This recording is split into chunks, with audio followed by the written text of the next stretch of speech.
Fact number 1। क्या आपने कभी ऐसा सोचा है कि जब भी गौतम बुद्ध का स्टैचू बनाया जाता है तो उसके सर की डिज़ाइन कुछ इस तरह से की जाती है कि जैसे उसके सर पर घुंघराते हुए बाल हों। इसके पीछे भी एक रीज़न है, पर सबसे पहले आपको बताते चलें कि ये उसके बाल नहीं हैं, बल्कि ये स्नेल हैं। जी बिल्कुल यही। एक बार की बात है कि बुद्ध एक पेड़ के नीचे बहुत ही गहरी मेडिटेशन में थे और उसके सर पर बाल भी नहीं थे। तो वहां से गुजरते हुए स्नेल ने देखा कि बहुत ज्यादा धूप की वजह से कहीं वो डिस्ट्रैक्ट ना हो जाएं।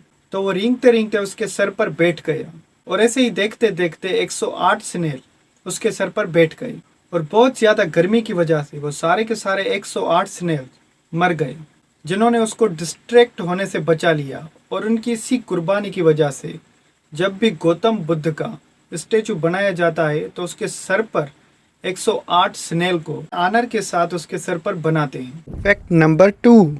आप ज्यादा से ज्यादा कितने घंटे बगैर नींद के रहे हैं? शायद एक दिन या ज्यादा से ज्यादा 2 दिनों तक। तो मिलिए मिस्टर रेंडी गार्डनर से।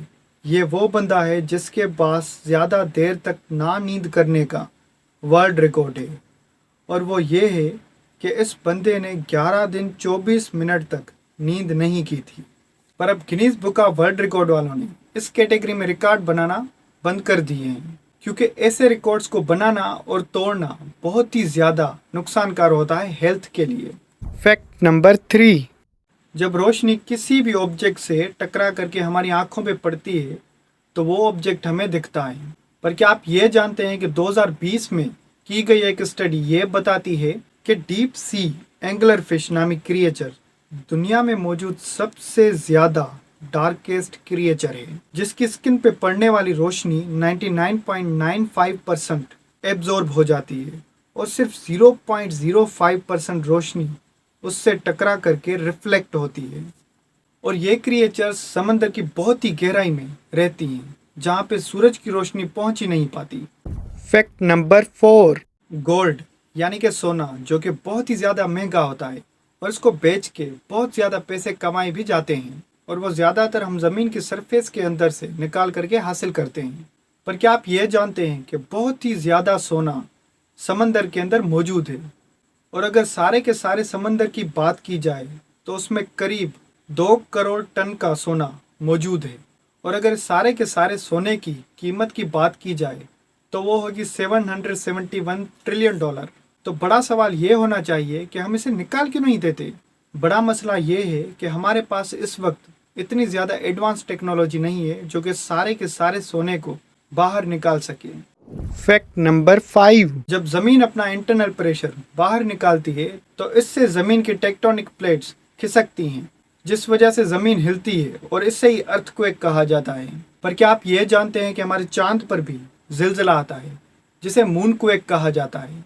इसके होने का एक रीज़न ये भी है कि खला में मौजूद पत्थर, जिन्हें एस्टेरॉइड्स कहा जाता है, जब वो चांद के पास से गुजरते हैं तो चांद की ग्रेविटी उन्हें खींच लेती है, जिस वजह से वो बहुत ही ज़्यादा तेज़ी से चांद की सरफेस से जाके टकराते हैं। तो इसी टक्कर से एस्टेरॉइड के सारी एनर्जी चांद में ट्रांसफ़र हो जाती है, और इसी एनर्जी ट्रांसफ़र होने की वजह से कुछ लम्हों के लिए चांद हिलता है, और इसे ही मून क्वेक कहा जाता है। पर सिर्फ ज़मीन और चांद पर ही नहीं, बल्कि सितारों पर भी जिलजिले आते हैं, जिन्हें स्टार क्वेक कहा जाता है।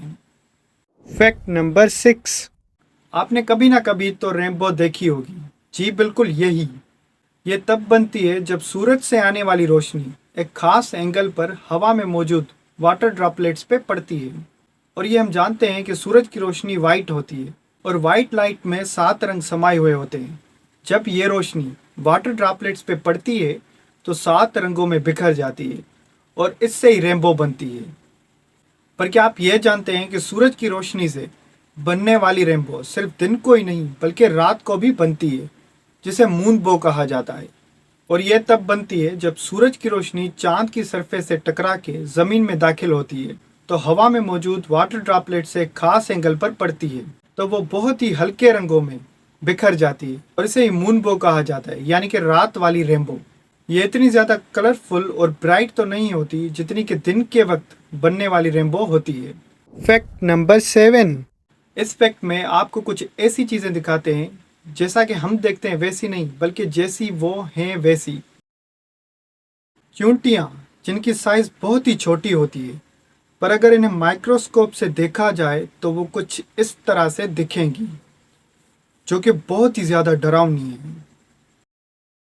इंसानी ज़बान ऐसी चीज़ होती है जिससे चीज़ों के टेस्ट का पता लगता है, पर अगर हम इंसानी ज़बान को माइक्रोस्कोप से देखें तो वो कुछ ऐसी दिखेगी, जिसको देखने से ऐसा लग रहा है जैसे इस पर बहुत सारे नुकीले कांटे हों, और यही नुकीले कांटों जैसी चीज़ें टेस्ट का सेंस देती हैं। सैंड यानी कि रेत, जिसके ऊपर चलना काफ़ी हद तक मुश्किल हो सकता है, पर क्या आपने कभी सैंड को माइक्रोस्कोप से देखा है? अगर नहीं तो वो कुछ इस तरह से दिखती है। ऐसा लग रहा है जैसा कि मोती हों, बहुत ही ज़्यादा खूबसूरत। इसको ध्यान से देखिए, ये आपकी नज़र में क्या हो सकता है? क्यूट सा जो स्माइली दे रहा है, ये है घास। अगर इसे माइक्रोस्कोप से देखा जाए तो वो कुछ इस तरह से दिखती है। आपने कभी ना कभी इंजेक्शन तो ज़रूर लगवाई होगी। कुछ लोगों को इंजेक्शन के नाम से ही बहुत ज़्यादा डर लगता है, पर जब इंसानी जिस्म में इंजेक्शन लग जाती है और उसके बाद उसी जगह को माइक्रोस्कोप से देखा जाए तो वो कुछ इस तरह से दिखेगी। ऐसा लग रहा है जैसा कि किसी ने जिस्म में गड्ढा कर दिया हो। ये इंजेक्शन लगवाने के बाद का मंजर है। अब ये क्या हो सकता है जो कि रस्सियों जैसा है? ये है पेपर, जिस पे हम लिखते हैं। अगर इसे माइक्रोस्कोप से देखा जाए तो वो कुछ इस तरह से दिखेगा।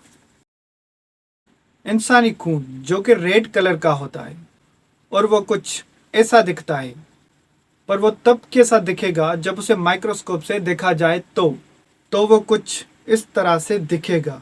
ये है ब्लड माइक्रोस्कोपिक लेवल पे।